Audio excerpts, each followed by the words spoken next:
Clashes between police and refugees in the streets of Rome are causing division within the community.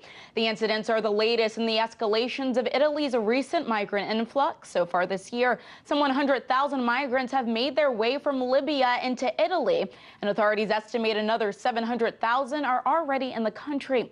As RT's Natasha Sweatte explains, some question if this will ultimately affect the country's risk for the buildup of terrorist cells. Just one block from Rome's main train station lie mattresses, broken chairs, and trash. Over the past few days, it's where some 100 refugees have been living, called Piazza Indipendenza. Well, they took up camp after roughly 500 squatters were evicted this past weekend, who have been living there for nearly 5 years. But Thursday, it was a battleground among migrants and police who used water cannons and batons when the refugees ignored orders to vacate. Media reported signs of a sign reading, quote, "We are refugees, not terrorists," in Italian. Well, it's an ongoing battle as the Prime Minister of Libya warns that terrorists could be entering Europe on boats posing as refugees. This as just days after a terrorist cell reportedly killed 15 people in Barcelona, Spain, and police say they've linked the suspects to radical groups in northern Africa.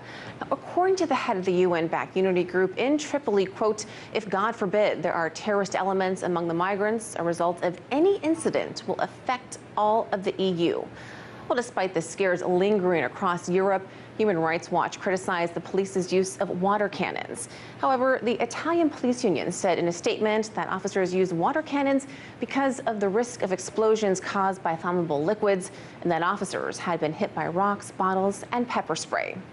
2 people were arrested, and Doctors Without Borders said its medics treated 13 refugees, including one for a broken bone. Well, since 2014, some 700,000 migrants have arrived in Italy from northern Africa.